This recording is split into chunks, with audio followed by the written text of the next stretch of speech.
Assalomu alaykum do'stlar. Bugun biz sizlar bilan endokrin fiziologiyasi birinchi mavzu.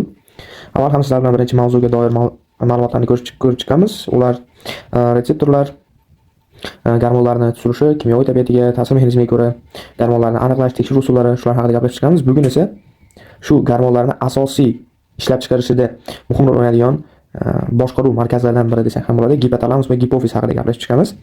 Demak, bugungi mavzuyimiz demak birinchi mavzu qo'shimcha mavzu hisoblanadi. Qo'shimcha mavzu bu. Birinchi mavzuga bugun ko'rib chiqadigan qismlarimiz demak gipotalamus, gipofiz, gipotalamus va gipofiz aloqasi, gipotalamusdagi yadrolar, ikkilamchi qo'zg'atuvchilar. Avvalgi mavzuyimizda ham ko'rgandik, aynan shu rasmni endokrin sistem, ya'ni endokrin tizimi. Ularga biz kiruvchi barcha a'zo to'qimalarni gapirib chiqamiz tizimlarni. Bugun biz gapirib chiqadigan qism bu gipotalamus va pituitary gland, ya'ni gipofiz haqida gapirib chiqamiz.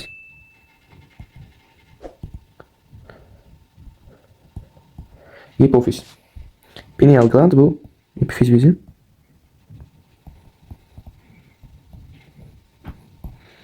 Hop. Bu uchun ham alohida mavzu bor. Hozir shunday gapirib chiqamiz.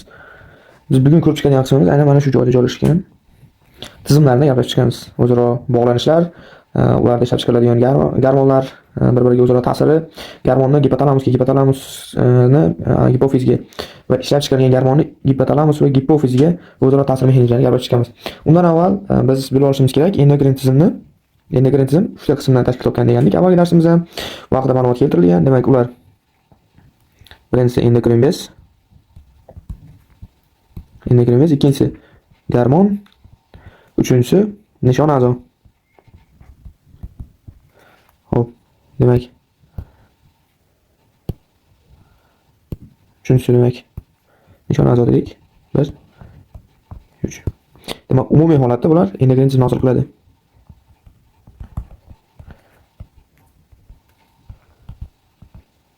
Tizim.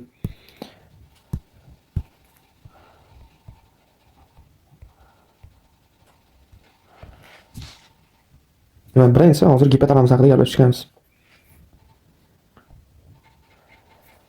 Gipotalamus talamusning oldi va ostida joylashgan qism hisoblanadi. Gipotalamusda demak mana shu joy haqida gap ketyapti. Do'stlar. Mana bu joy, uni ostidagi qism. Mana shu joy gipofiz hisoblanadi. Shunday bo'ladi. Hop. Mana shu joy gipofiz hisoblanadi.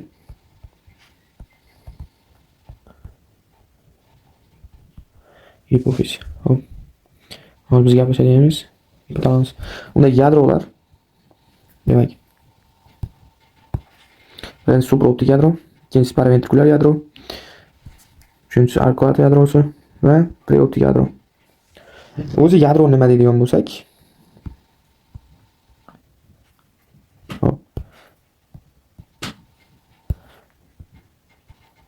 yadrolar bu markaziy nerv sistemasidagi hujayralar guruh hisoblanadi. Markaziy nerv sistemasidagi nima? Hujayra tanalari guruhi minerallashmagan birgalikda kulrang modda shakllantiradi. Hop, endi trakt nima degan bo'lsak, bu markaziy nerv sistemasidagi birgalikdagi guruhlarga aks oladigan hisoblanadi. Hozir biz ko'rib chiqadigan aynan mana shu joydagi buni belgilab olaylik. Mana shu ikki orasidagi qismda yadrolar joylashgan. Va ularni bu gipotalamus degan bo'lsak, gipotalamus, uni ostidagi qismda gipofiz. Gipofiz unga bog'lab turadigan qism. Bu mana shu trakt hisoblanadi.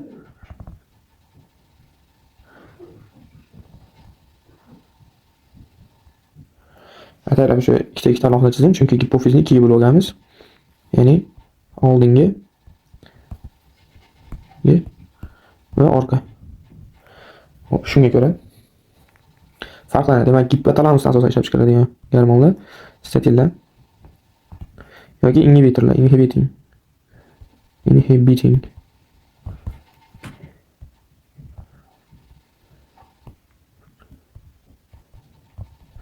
va releasing gormoni.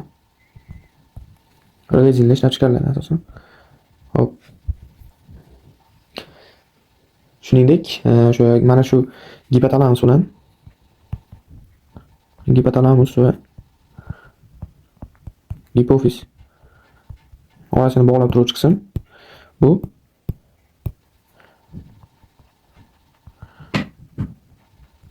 infundibulum deyiladi.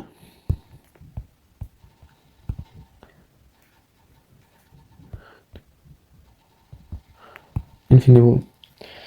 Hop, yani tutqichga o'xshagan, tutqich desa ham bo'lardi.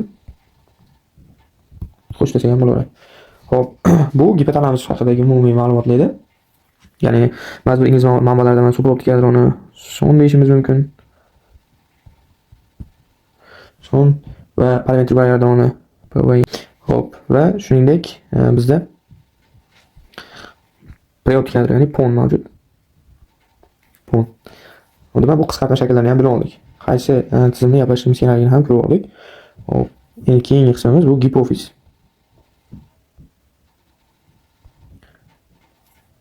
Hipofiz bezi o'zi demak aytdik.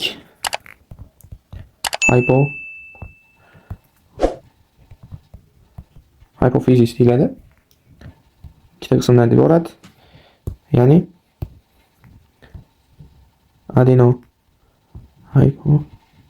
adenohipofiz va neurohipofiz qismlardan iborat. Mana shu joyda ham keltirilgan ikkita bo'lakdan iborat. Oldingi bo'lagi adenohipofiz va hipofizning orqa bo'lagi neurohipofiz deyiladi. Hop, oldingi bo'lagi glandular ko'psimon epiteliy hujayralardan tashkil topgan va uni embriologik hosil bo'lishi halqum yoylardan hosil bo'lgan. Halqum yoylari radga halqasi hosil bo'lgan. Bu o'sha halqum yoylari. Hop. Mana shunday.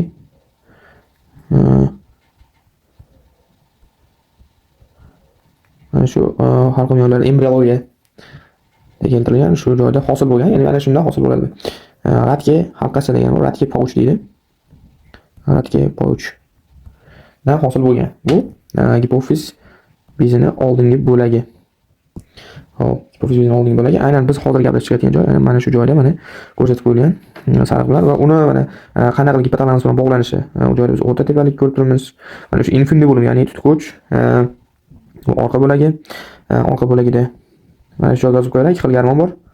Oksitotsin va vazopressin. Vazopressin. Yoki ba'zi manbalarda ko'rishimiz mumkin ADG deb keladi. Antidiuretik garmon. Mana buni ham yozib qo'yamiz. Hop. Antidiuretik garmon. Ya'ni diurez paytidagi bizga o'sha diurezni kamaytiruvchi garmon sifatida tanilgan. Hop, oldingi bo'lagi demak ishlab chiqarilgan garmonlarni yozib qo'yamiz demak. Birinchi navbatda AKTG, TSG, prolaktin, LH, FSH, GH. Qisqasi oldingi qismidan shu garmonlar ishlab chiqariladi. Bularni albatta hozir yadrolar mavzusida batafsil mexanizm bilan ko'rib chiqamiz. Pastuberalis mavjud. Mana shu qismda hop va ko'ruv kesishmasi, ya'ni optik xiyazm deydi. Optik xiyazm deb aytib ketilgan. Hop. Endi neurogipofizga to'xtaladigan bo'lsak, neurogipofiz nerv to'qimasidan tashkil topgan petutitlar, ya'ni glial hujayralardan hosil bo'lgan miyaning bir qismi hisoblanadi. Bu endokrin bezni alohida tur sifatida hisoblanmaydi aslida bu. Shöyle neurogipofiz. Nima uchun deydigan bo'lsak, o'sha gipotalamusda biz aytayotgan mana shu oksitotsin va vazopressinlar ajratiladi va maxsus vezikula ichiga qadoqlanadi. Va u joydan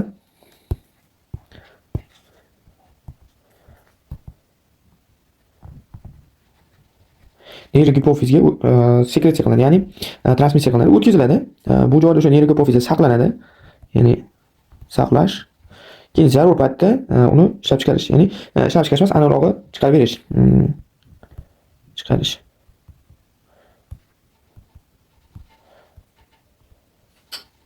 Hop, ikkita vazifasi bor. O'zi neurogipofizning. Ya'ni mana shu joyi. Shu joy, hop.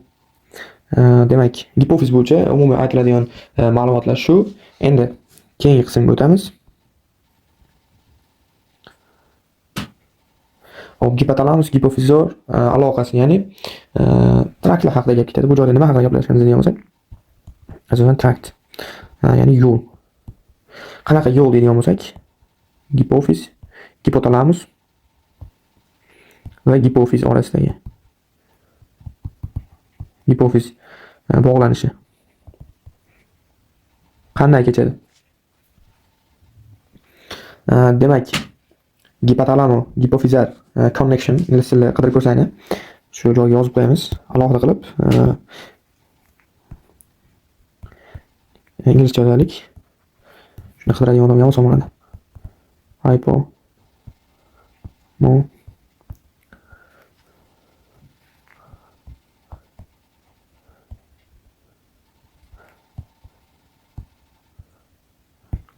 hypothalamo hypophyseal tract or connection deb qidirsanglar, mana shu biz yozgan hozir, mana shu biz o'tayotgan mavzuga doir ma'lumotlar chiqadi.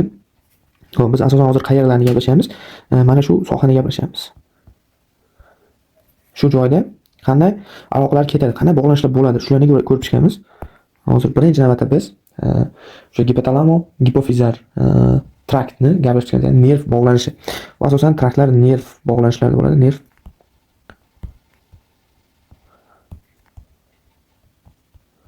bog'lanish. Nerv bog'lanish bor.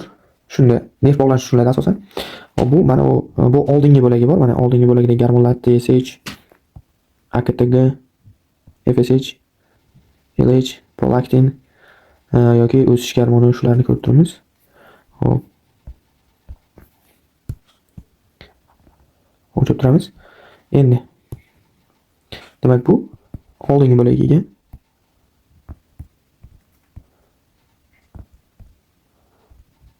oldingi bo'lak. Bu orqa bo'lagi.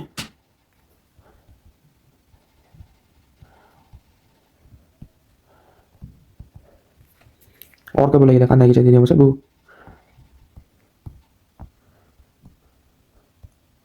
gipotalamus bo'lsa, uzun do'stlar. Gipotalamus bu joyda demak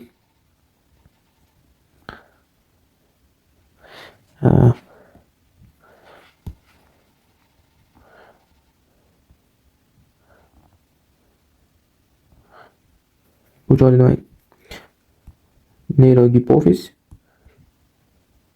bu adenogipofiz deylik. Hop, trakt qanday kechadi degan bo'lsak, biz nima deylik, yadroda bor dedik. Shu yadrolar orqali bog'lanish bo'ladi.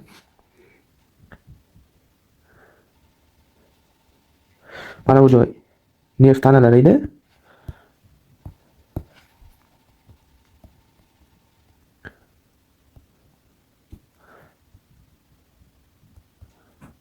Nerv tanalari joylashgan bu joyda. Hop, mana bu akson. Bu akson hisoblanadi bu. Ya'ni akson.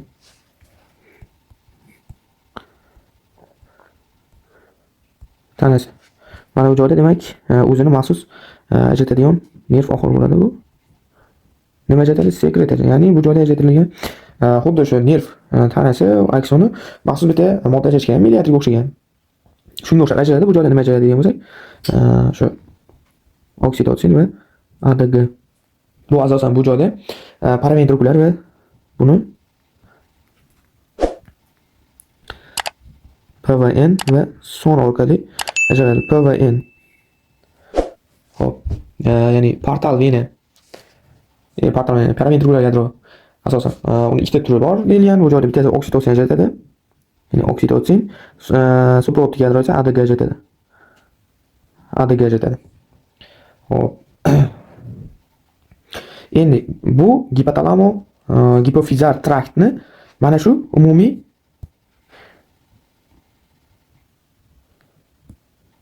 do'stlar birgalikda gipotalamo gipofizar trakt deyiladi. Gipotalamo gipofizar trakt. Endi biroz o'chiramiz. Ma'lum qismlar hozir o'chib ketadi. Shunda kilometrimiz hozir ozginaga. Chunki bizga ko'proq joy kerak bu qismda.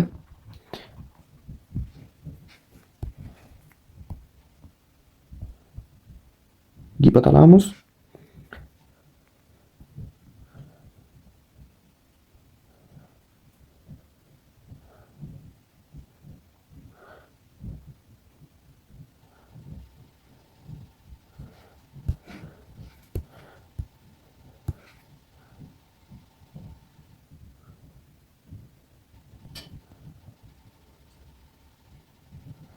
gipotalamus qildik.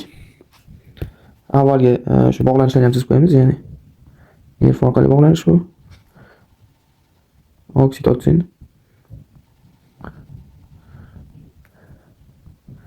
Vazopressin. Hop. Bu nerv gipofizida. Hop, mana bu joyga endi yadrolarni chizib olamiz.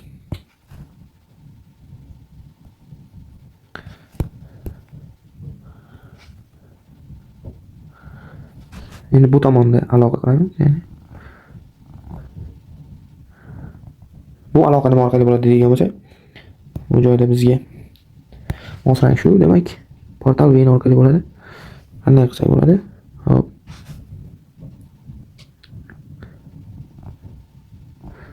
Portal vena to'g'rilarini chizib qo'ying.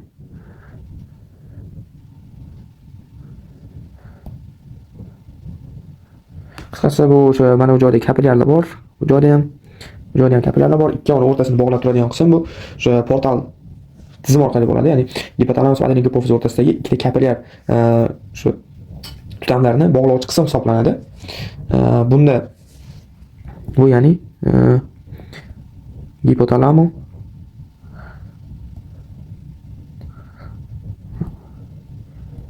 gipofizar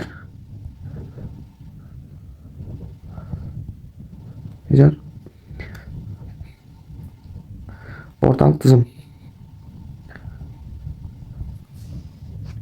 Endi mana bu joyda tract connection demaysiz. Portal system deysiz. Ingliz tilida agar qidirib ko'rmoqchi bo'lsangiz. Ya'ni biz ko'rishimiz mumkin mana shu joyda kapillyar to'rlari, ya'ni kapillyar tutamlar joylashgan. Bu esa shu bog'lab turuvchi qism. Ya'ni mana shu orqali biz hozir adenogipofiz bilan bog'lanish hosil qilyapmiz. Endi bu joyda ya'ni adenogipofiz qanaqa gormonlar ishlab chiqaradi degan bo'lsa, TSH, AKTG, FSH, LH, prolaktin, o'sish gormoni. Ya'ni 6 ta gormon ishlab chiqarilyapti. 1, 2, 3, 4, 5, 6.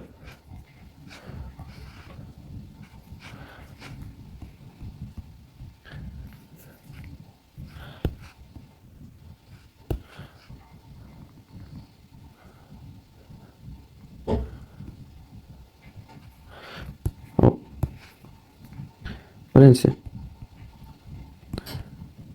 TSH, AKTG adrenokortikotropic gormon, FSH follicular stimullovchi gormon, LG lutullovchi gormon, prolaktin, PRX buni bilamiz, sut bezlariga ta'sir qilib sut ishlashga shoshiladi.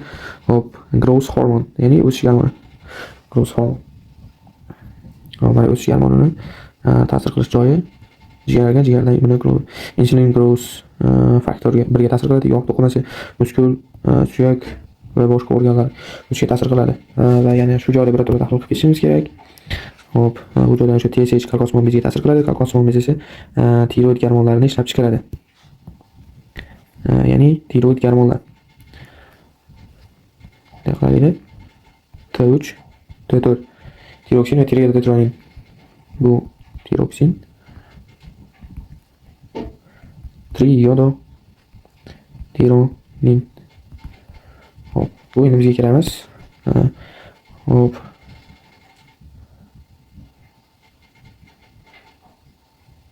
Hop, bu uchun.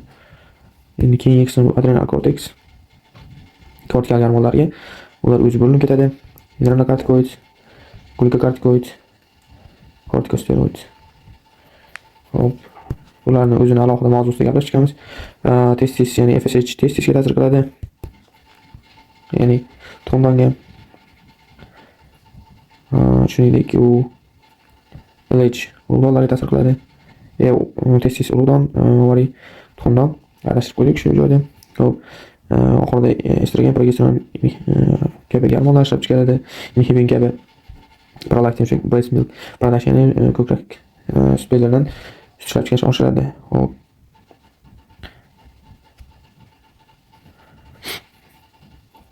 Mana bu joyda ham shu neyrogipofiz deb yozib qo'ygan.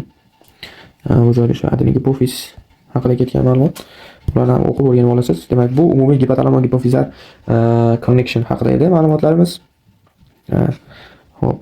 Demak, keyingi qism o'tamiz. Gipotalamus yadrolariga endi to'xtalib o'tamiz. Gipotalamus mana o'sha avvalgi qismda gaplashib chiqqandik. Bu talamus, uni ostida gipotalamus o'zi mana shu joy.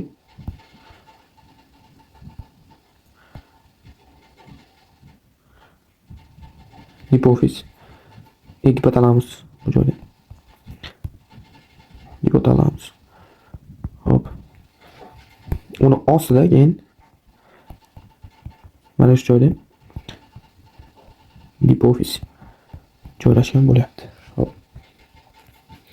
Talamus. Hop. Gipotalamus yadrolari, gipotalamusda qanday yadrolar joylashgan? Shu avval yuqorida gaplashib chiqqanimizdek, supraoptik, paraventrikulyar, preoptik nukleus va arkuat nukleus. Hop.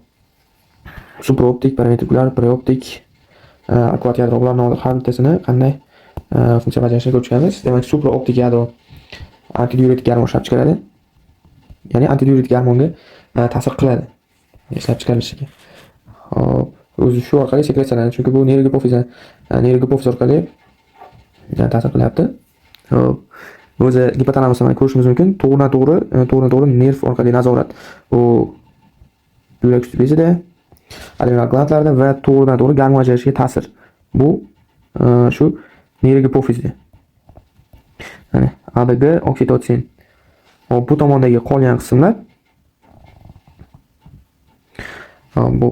esa shu indirect control orqali, ya'ni regulator faktorlarni ajratishi, bilvosita regulator faktorlarni ajratish orqali kechadi. Ular qaysilar deydigan bo'lsak, alohida belgilashga harakat qilamiz. Corticotropic releasing hormon, thyroid releasing hormon, growth hormone inhibiting hormon, prolactin inhibiting hormon, growth hormone releasing hormon, ya'ni o'sish gormoni releasing hormoni, gonadotropin releasing hormon, ya'ni jinsiy gormonlarni releasing qiluvchi, ajratuvchi gormon, molecular melanin stimulation hormon, inhibition hormon. Hop. Melanin ajratishini stimullovchi, ingiberlovchi gormon ekan bu. Mana bu joyda ko'rsatib qo'yilgan, ya'ni qaysi biri stimulating hormon, inhibiting hormon. Aynan mana shu joydan ko'rib olishingiz mumkin. Bu joyga o'chirib qo'yamiz, chunki keyinchalik ham foydalanib turiladi. O'zingiz ham shunday qilishingiz mumkin. Paraventrikulyar yadro, demak, oksitotsin. Shuningdek, paraventrikulyar yadro, ikkita paraventrikulyar yadro bor dedik. Ular shu corticotropin releasing gormon va TRH, ya'ni bu tomonga o'tamiz. TRG va TRG ajratadi. Corticotropin releasing gormon va thyroid releasing gormonlarni ajratib beradi bizga. Ya'ni ularni shu ajratishiga ta'sir qiladi. Keyingisi preoptik yadro esa gonadotropin releasing gormonni ajratadi. GnRH. Va arkuat yadro esa bizga o'sish gormonini, bu joyda ikki xil gormon ishlab chiqariladi. Ya'ni growth hormone releasing hormon va prolactin inhibiting hormon ishlab chiqariladi. Demak, growth hormone releasing gormonni ishlab chiqaradi dedik. U qayerga ta'sir qiladi? Asosan somatotroflarga. U mavz hujayrasi somatotroflarga ta'sir ko'rsatadi. Somatotrop, somatotrop. Ya'ni bu trop gormonlar hammasi gipofizda. Gipofizda mavjud. Xo'p, somatotroplar keyin o'sish gormonini ishlab chiqaradi. O'sish gormonni ishlab chiqaradi. Xo'p, demak do'stlar, gipotalamus yadrolarini ko'rib chiqdik. Endi bizga kerak bo'ladigani shu gipofizdagilarni ham ko'rib olishimiz kerak. Gipofizda aytik trop gormonlar. Ulardan bittasi somatotrop, ikkinchisi kortikotrop. Kortikotrop. Keyingisi tirotrop. Tirotrop gormonlarini ishlab chiqaradi. Xo'p, shuningdek gonadotroplar mavjud. Gonadotroplar gormonlar mavjud. Xo'p, shuningdek laktotroplar ham mavjud.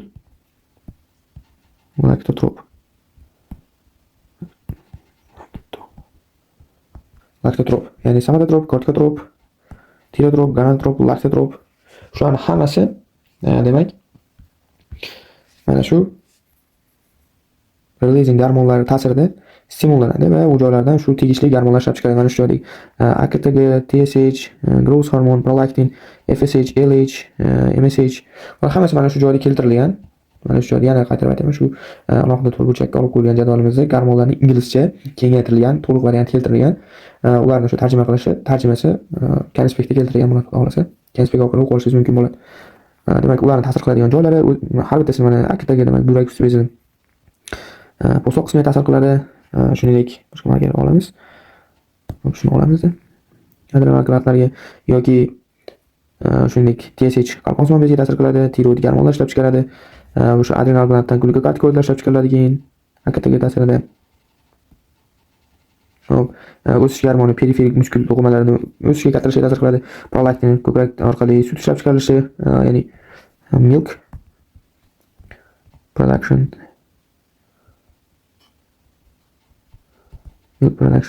Hop, shuni oshiq olib beradi. Yoki FSH ayollarga ham ekanlarga ta'sir qiladi. U urug' donlarida demak testosteronga ta'sir qiladi. Shuningdek, LH ham ta'sir qiladi bu jarayonga. FSH demak estrogen, progesteron bu ovulyatsiya, ya'ni tuxum hujayra yettirishiga ta'sir qilib beradi bizda. Hop, tuxum hujayra egg cell development deb qo'yadi. Development. Shuni ko'rsani inglizchada yozib YouTube'ga yozilsa, albatta bunga doir ma'lumotlar chiqadi. Va melanin stimullovchi gormon. Bu melanositlarni stimullashiga ta'sir qiladi. Xo'p. Demak, bizda keyingi qism bu yerda biz ko'radigan umumiy ma'lumotlar tugadi. Bu ikki qismga ajratilgan. Neyrogipofiz va adrenogipofizga. Hop, ADG demak buyraklarga ta'sir qiladi, oksitotsin esa bazilan silliq muskulga ta'sir qilib, buni qisqarishini, ya'ni contraction oshiradi. Contraction. O'sha to'g'ri jarayonda bu tabiiy sodir bo'ladigan jarayon hisoblanadi, fiziologik jarayon hisoblanadi. To'g'ri muskullarni qisqartirib, o'sha homil, ya'ni bolani shu bazilandan tezroq chiqishiga ta'sir qiladi. Bu tabiiy jarayon hisoblanadi. Hop, keyingi qismimiz bu gipofiz bezi. Gipofiz bezida demak biz aytdik, trop gormonlar ishlab chiqariladi dedik. Avvalo trop hujayralar dedik. Hujayralar. Ularni yana yozib qo'yamiz. Demak, birinchisi kortikotrop. Kortikotroplar, ikkinchisi tirotroplar. Uchinchisi demak bizga kerakli bo'lgani bu gonadotroplar. Gonadotroplar, laktotrop va somatotrop. Shu 5 ta hujayra bor dedik. Hop. Demak, kortikotroplar qanday gormon ishlab chiqaradi? AKTG. Tirotroplar, tiroid stimullovchi gormon. Hop, gonadotroplar FSH va LH. Laktotroplar, prolaktin. Somatotroplar, growth hormoni, ya'ni o'sish gormoni. O'sish gormoni ishlab chiqaradi. Hop, demak bu joyda ko'rib turibmiz. Prolaktin qayerga ta'sir qilyapti? Prolaktin sut bezlariga ta'sir qilyapti, oksitotsin ham bu joyda tabiiy tug'ruq, ya'ni breastfeeding deyiladi. Sorry guys. Breastfeeding. Ya'ni tabiiy ovqatlantirish. Ona suti demak tabiiy ozuqa hisoblanadi. Minerallarga boy bo'lgan, bola uchun muhim bo'lgan, birinchi, ikkinchi yilda muhim ozuqa bo'lgan mahsulotlardan hisoblanadi. Endi bu mahsulot deyilmaydi, shunchaki to'yimli ozuqa desak ham bo'ladi. Shu to'g'ri bo'ladi. Hop, keyingisi antidiuretik gormon. Hop, antidiuretik gormon demak buyraklarga ta'sir qiladi, diurezni kamaytiradi. Ya'ni diurez. Hop, diurez. Shuningdek, gonadotropinlar. LH, FSH. Ikki tomonga ta'sir qiladi. Ham ikki tomonga ta'sir qiladi. Hop. Urug' donlar, testikul, ovariy tuxumdonlar. Tuxumdonlar. Bu kalkosmon 5. TSH, ya'ni tiroid stimullovchi gormon. Bu mana shu qism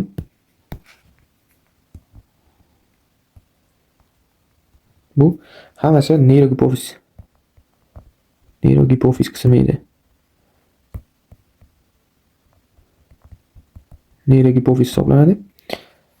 Bu qolgan qismi esa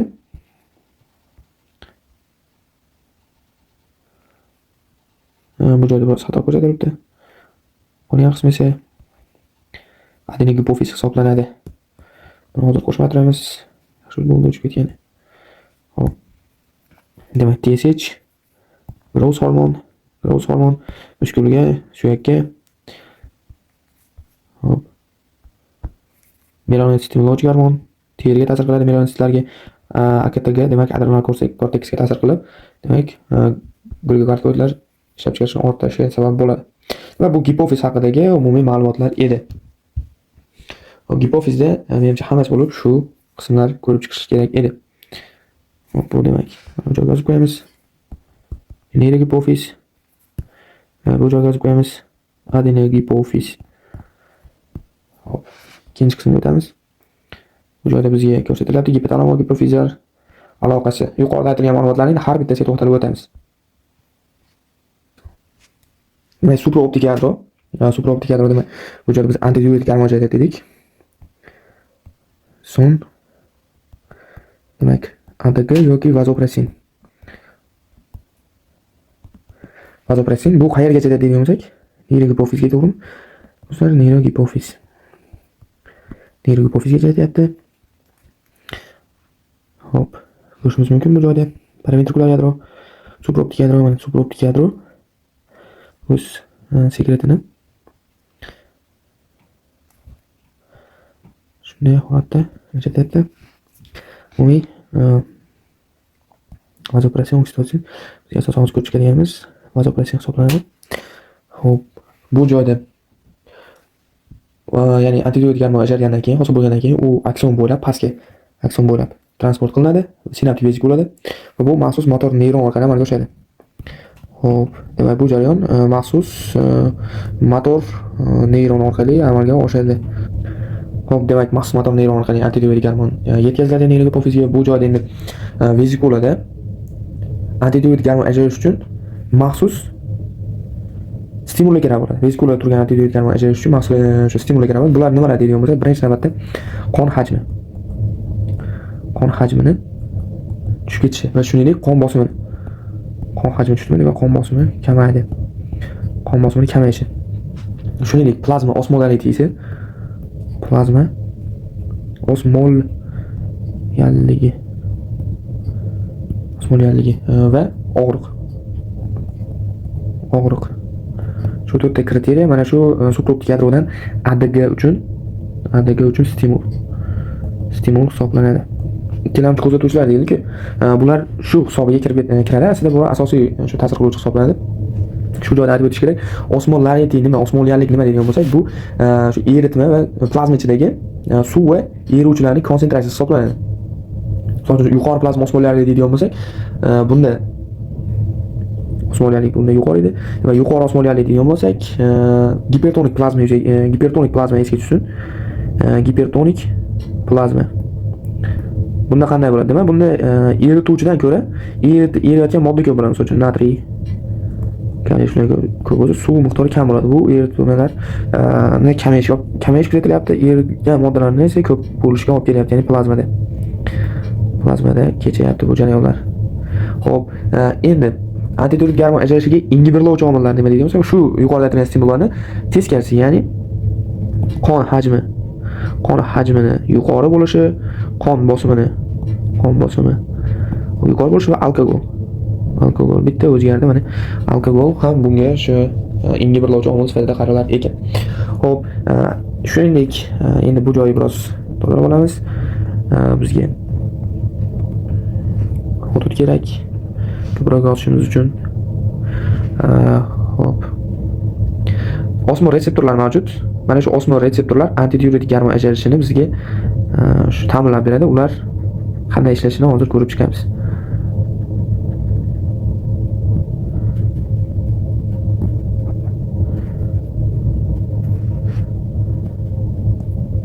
Hop. Demak, osmoretseptorlar qanday ishlaydi? Shu gipotalamusda subfornikal organ bilan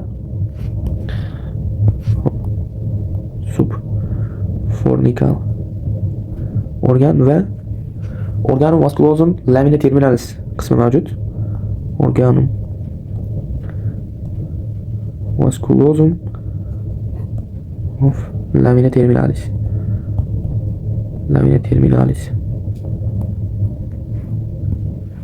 Shular plazma osmolarligini aniqlaydi. Ya'ni shu ikkovi plazma osmolarligini aniqlaydi. Yuqori osmolarlik bu reseptorlarni qo'zg'atadi va supraoptik neyron harakat potensiyalini akson bo'ylab pastga yo'naltiradi. Natijada ADga ajraladi. Ya'ni bu ikkovi mana shu yuqori osmolarligini sezadi.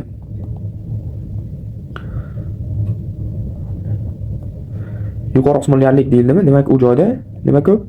Natriy kaliy. Shu erituvchi emas, erigan moddalar miqdorining ko'p bo'lishi shular ekan.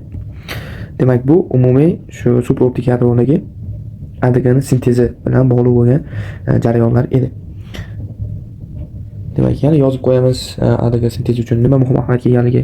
Endi qon hajmi, demak, suyuqlik kamayib ketyapti. Antidiuretik gormon diurez, ya'ni buni o'zidan nomidan kelib chiqsa ham suyuqlik kamayish keladi. Suyuqlik qayerdan chiqib ketadi bizda? Buyraklar orqali chiqib ketadi. Buyrak orqali yo'qotilish ortib ketgan suyuqlikni, chiqib ketishi ortib ketgan. Endi bunga qarshi nimalar ortib ketadi bizda? Mana shu qon hajmini ortishi emas, ya'ni kamayishi, bu joyga ortishini chizib qo'yamiz. Kamayishi, qon bosimi shuningdek kamayadi. O'z navbatida high plasma osmolality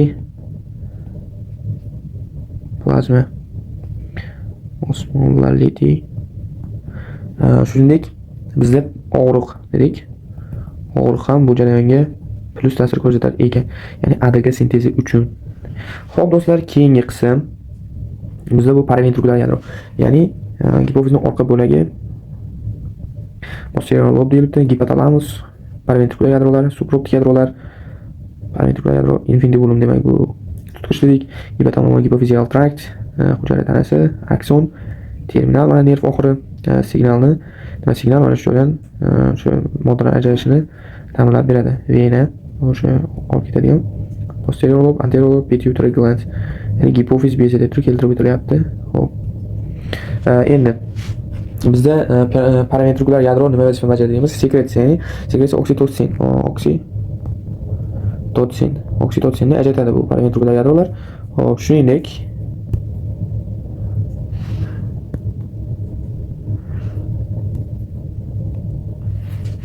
bu ikkita yadrosi bor edi, ikkita yadro bor edi.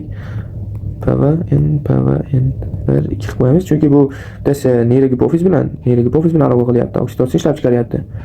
Oksitotsin ikkinchisida bizda adenogipofiz bilan ta'sir qilyapti-da. Ikki xil gormon ishlab chiqaryapti, ya'ni KRG va kortikotrop releasing gormon va TRG, tiroid releasing gormonlar ishlab chiqarib beryapti. Xo'p, endi oksitotsin ajralgandan keyin bu ham o'sha ya'ni hosil bo'lgandan keyin akson bo'ylab pastga tushadi. Mana bu joyda ko'rishimiz mumkin, mana shu joyda. Xo'p, u sinaptik vezikulada bo'ladi va maxsus motor neyron orqali tashlanadi. Endi bu vezikula maxsus stimul orqali ajratiladi. Qanday jarayonlar deydigan bo'lsak, xo'p. Birinchi navbatda tug'ish jarayoni, ya'ni tug'ruq jarayoni. Tug'ruq jarayoni, ya'ni inglizchasiga qidirsanglar birthing process yoki oziqlanish, ko'krak orqali emish. Ko'krak orqali. Bu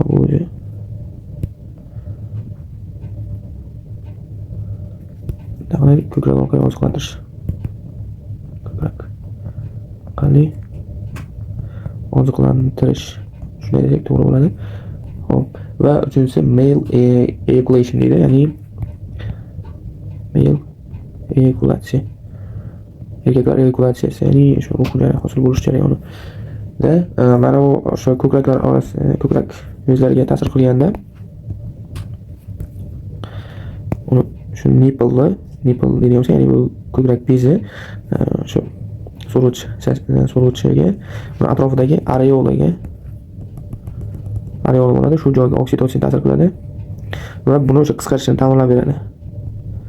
Qisqarish natijasida sut, milk production hosil bo'ladi.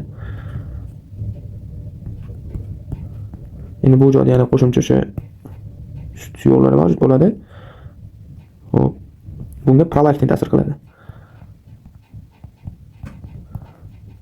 Prolaktin ta'sir qiladi. Sut ishlab chiqaradi, oksitotsin kelib uni o'sha bola emganda emish natijasida uni atrofidagi shu sut mioepitelial hujayralar hujayralar qisqarib sutni shu tashqariga chiqishiga imkon yaratib beradi. Xo'p, shu asosan bu o'sha paraventrikulyar yadrolarning neyrogipofizga o'zaro ta'siri va aloqasida ko'rishimiz mumkin ekan. Bu A, G, ya'ni anterior lobe yoki adenogipofiz. Endi biz keyingi qism gipotalamo adenogipofizlar aloqasini ko'rib chiqar ekanmiz. Xo'p, endi keyingi qismga o'tdik, ya'ni gipotalamo gipofizlar portal tizimdagi o'sha o'zaro aloqalar.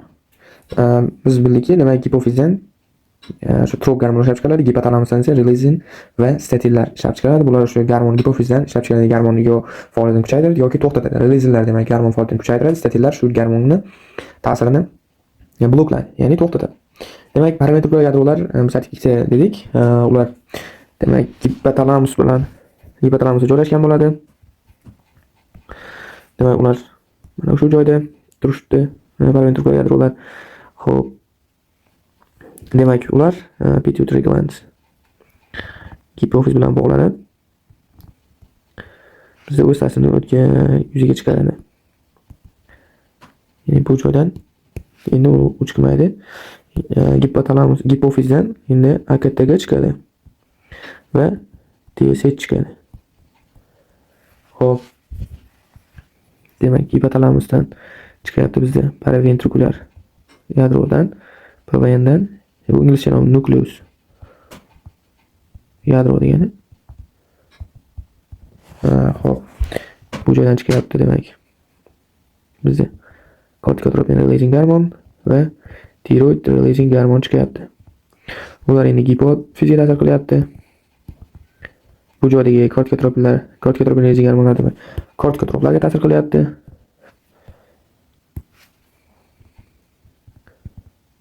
Corticotrop bu esa tirotroplarga ta'sir qilyapti.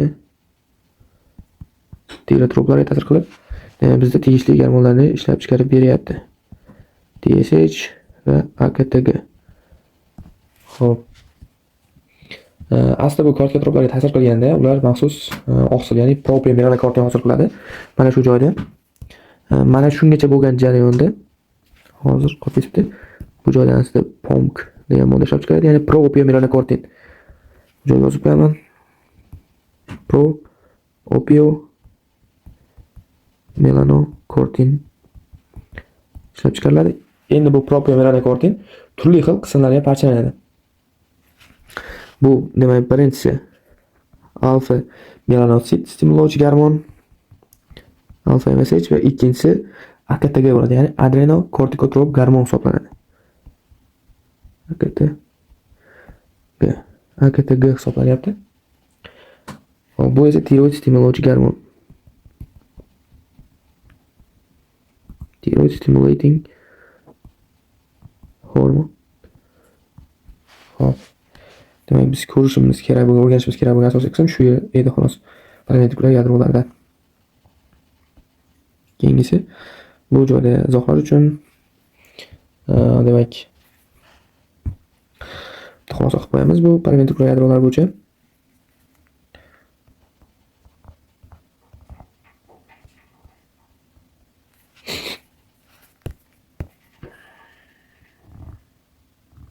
Bu paraventrikulyar yadro bo'lsa PVN bu joyda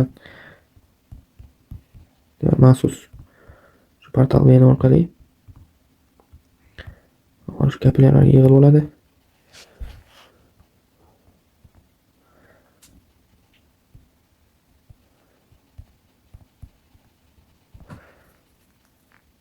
Ikki xil garmon chiqadi dedik. Bu KRG o'zi ya'ni corticotropic releasing garmon bo'lsa bu TRG ya'ni thyrotropic releasing garmon hisoblanadi. Bularga asosan ishlab chiqarilishiga ta'sir omillaridan bittasi bu harorat ya'ni isitma, fever, shuningdek gipoglikemiya, gipoglikemiya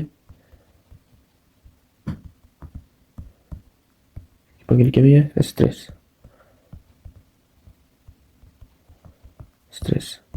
Isitma.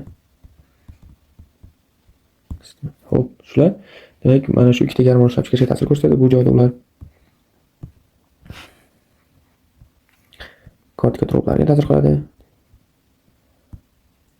Kortikotroplar demak pomk hosil qiladi. Propionmelanokortin. Ular esa thyrotropic demak TSH follicular hujayraga ta'sir qiladi. Qalqon osmondezdagi va u joydan maxsus oqsil sintezlanadi tiroglobulin. Pomp esa ikkiga ajralyapti. Alfa melanosit va AKTGga. Bu teriga boradi. Bu esa buyrak usti beziga ta'sir qilib gonadotropinlar ishlab chiqaradi. Gonadotropinlar mavjud. Xo'p. Glukokортикоидlar ishlab chiqaradi. Glukokортикоid ishlab chiqaradi. Va bu umumiy izohi edi.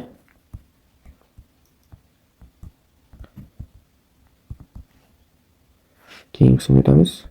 Arkuat yadro.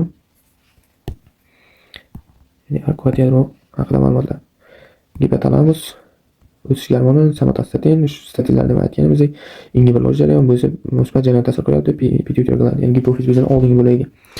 Hop, yana shunday bu joyda o'sish garmoni jigarga ta'sir qiladi. Bu joyda insulin growth factor 1 ga ta'sir qiladi.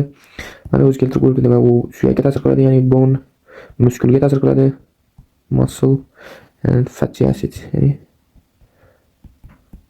fatty yog' to'qimasi desak, to'g'ri bo'ladi. Fatty tissue hop ta'sir qilib, ularda o'sha muskullar o'sishi, suyaklarning o'sishiga ta'sir qiladi. Hop, bu joyda oshqozon, demak grelin. Oshqozonda shu grelin moddasi bor, ishtahaga javob beradi. Bu bizda bu jarayonni stimulab bergan pituitary glandda growth hormon ishlab chiqarishiga musbat ta'sir qilar ekan. Hop, ya'ni somatotroplarga musbat ta'sir qiladi. Mana bu joyda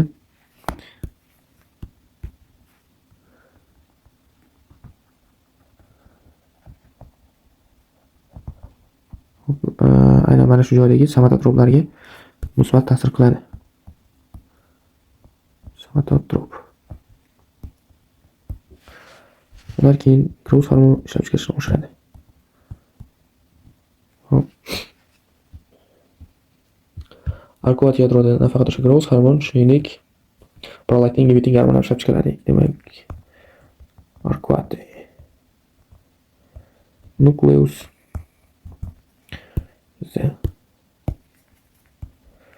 growth hormon, releasing hormon va prolaktin inhibiting hormon yoki dopamin. Dopamin ishlab chiqarilyapti. Hop. Bu somatotroplarga ta'sir qilyapti.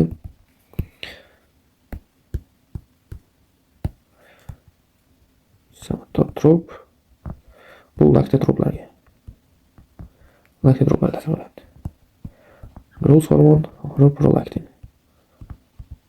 Endi shu joyda borki, ya'ni prolaktin laktotroplardan ishlab chiqarilgandan keyin bu joyda shu prolaktin inhibiting gormon maxsus jarda laktotroplarni asta ingiberlaydi. Ingiberlab beradi. Hop. Endi prolaktin inhibiting gormon ingiberlovchi gormon darajasi qancha past bo'ladigan bo'lsa, laktotroplar shuncha prolaktin ishlab chiqarib beradi. Ya'ni mana buni darajasi past bo'lishi bizda buni kamroq stimullaydigan laktotroplar. Bu degani prolaktin ishlab chiqarish ortadi degan. Tushunarlimi? Demak bizda qancha PIH level past bo'lsa, bu ortadi. Mana laktotroplar ortadi, bu degan prolaktin ortadi va milk production ortadi.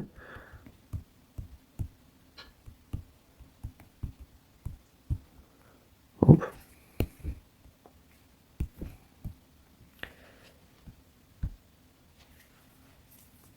Mana bu joyda ham ma'lumotlar keltirib qo'yilgan biz uchun o'rganishimiz uchun. Growth hormone releasing hormon, growth hormone, EGF1 ya'ni insulin like growth factor, insulinga o'xshagan o'sish faktori omili degan ma'nolarni beradi. Bu joyda ham bor arqot yadro bo'yicha umumiy ma'lumotlar shular. Hop.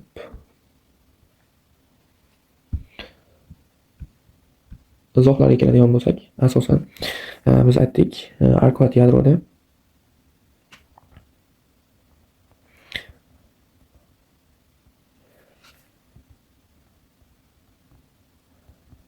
mana arqot yadro buni ostida demak maxsus qon tomiri orqali portal vena orqali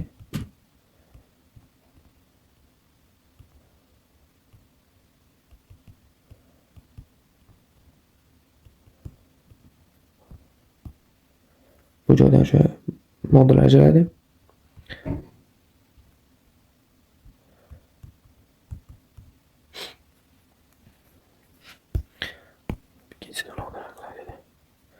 Demak, birinchisi o'sish gormoni, growth hormone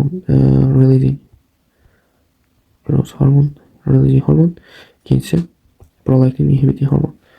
Demak, bu joyda prolaktin inhibiting hormon ajralyapti va o'sish gormoni. Growth hormon ajralib ketyapti. Bu gipofizga bog'lovchi yo'l trakt. Gipotalamus gipofizar trakt. Hop, bu joyda endi bizga asosan muhim bo'lgan qism mana shu joy bo'ladi. Buni qo'zg'atuvchi omillar. Nimalar deydigan bo'lsak, asosan bizda ona sutini oziqlantirish, breastfeeding, hop, estrogen darajasi,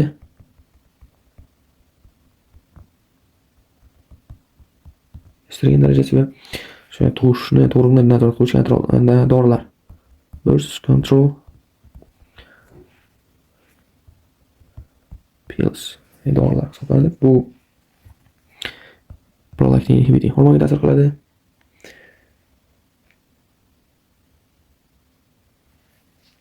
Shuningdek, mana shu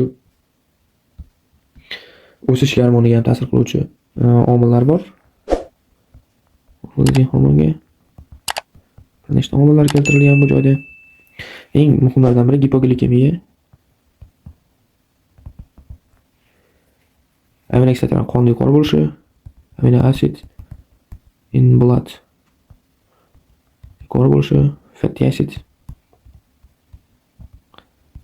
bu ham qonda yog' kislotalarini ko'p bo'lishi va shuningdek mashqlar, jismoniy mashqlar. Jismoniy mashqlarni ham shu ko'p bajarish o'sish gormoni ortishiga olib keladi va bu o'z navbatida gormon ishlab chiqarish ortishiga sabab bo'ladi. Keyingisi preoptik yadro. Demak, biz ko'rishimiz mumkin. Bu joyda arqot yadroni, tuberal yadro, suprachiasmatik, supraoptik, preoptik. Supraoptikdan yuqorida va preoptik joylashyapti. Paraventrikulyar qo'riqcha atrofi va shuningdek mobillar body, mobillar tana, supramobillar tana, yadro, dorsomedial gipotalamus, shuningdek oldingi gipotalamik yadrolar va ventromedial gipotalamus, lateral gipotalamus, orqa posterior gipotalamus hammasi ko'rsatib o'tilgan. Demak, bizga preoptik yadro kerak. Asosan bu uyquda, osmoregulyatsiyada va haroratni boshqarishda muhim ahamiyatga ega ekan. Bu o'zi qanday ta'sir qiladi? Asosan o'sish gormonini ishlab chiqaradi dedik, ya'ni preoptik yadro. O'sish gormoni nima? Jinsiy gormonlarni ishlab chiqarib beradi bizga. Xo'p. Qanday bo'ladi deylik bo'lsak, u o'sha gonadotropin gormoni ajratib chiqaradi va u gipofizdagi gonadotroplarga ta'sir qiladi. Gonadotroplar sekin FSH va LH ni ajratib beradi. Xo'p. FSH va LH bu ikkita turli xil mahsulot hisoblanadi. Ikkovi turli xil mahsulot, lekin mana bu POMC dan hosil bo'lgan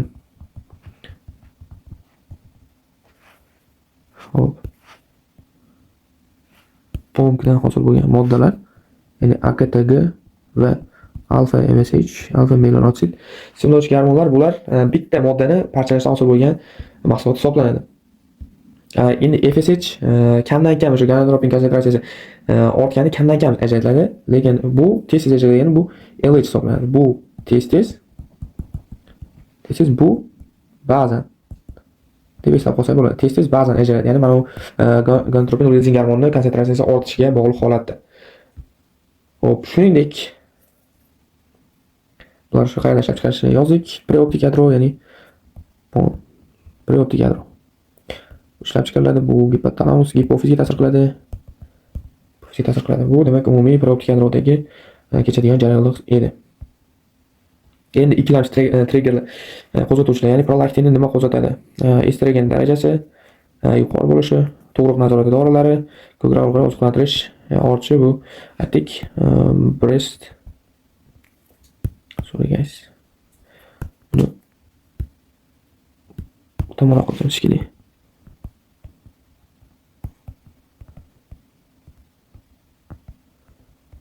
Breastfeeding deydi. Shu demak prolaktin darajasini ortishiga olib keladigan ishlab chiqarish ortadi. Hop. Kortikotropin releasing gormon qaysi jarayonda? Isitmada, gipoglikemiya holatlarida, uzoq muddatli stressda, ya'ni glyukoza miqdori tushib ketganda, qonda kam. Terga, ya'ni tiroid releasing gormon. Tiroid releasing gormon. Hop. Bu asosan homiladorlik davrida ortadi va sovuq harorat paytida shu gormon miqdori ortadi va o'sish gormoni ajratuvchi gormon. Gipoglikemiya holatida bu gormon miqdori ortadi, ya'ni oshiq olib keladi. Qonda melekstrotlar miqdori ortishi, oksidatsiyaning ortishi va jismoniy mashqlarda o'sish gormoni miqdori ortadi. Xo'p, shuningdek bu joyda aytib o'tib ketishimiz kerak. Mana shu uzoqlar degan joyga. Xo'p. Taqaylik, chizish ham qo'yiladi. Asosan mana biz hozirgi paytgacha gaplashib o'tgan har bitta gormonni, mana shu releasing gormoni, inhibiting releasing gormoni ham bor dedik. Uni yozib qo'yish kerak, chunki tiroid releasing gormon. Avval releasing gormonlarni yozib chiqamiz, keyin uni inhibitorlovchi gormon yozamiz. Kortikotropin releasing gormon, gonadotropin releasing gormon va o'sish gormonini releasing gormoni va bo'ldi, hozircha shular. Endi uni inhibitorlovchi gormonni yozib chiqamiz. Inhibitorlovchisini yozib chiqamiz. Hop, tiroid releasing gormoniki demak tiroid inhibitorlovchi gormon, inhibiting hormon. Kortikotropin releasing gormonniki kortikotropin inhibiting hormon. Yoki gonadotropin releasing gormonniki gonadotropin inhibitorlovchi gormoni. Gonadotropin inhibiting hormon. O'sish gormoniki growth hormon inhibiting hormon. Yoki somatostatin. Statin. O'zi statinlar dedik, mana shu inhibitorlovchi ta'sirga ega dedik. Har bittasidagi shu inhibitorlovchi ta'sir statinlar sifatida qarasak ham bo'laveradi. Shularni eslatib o'tishni joiz deb bildik. Hop. Birinchi mavzuga tayyorlangan video taqdimoti yakunlandi. E'tiboringiz uchun rahmat. Sog' bo'ling, salomat bo'ling.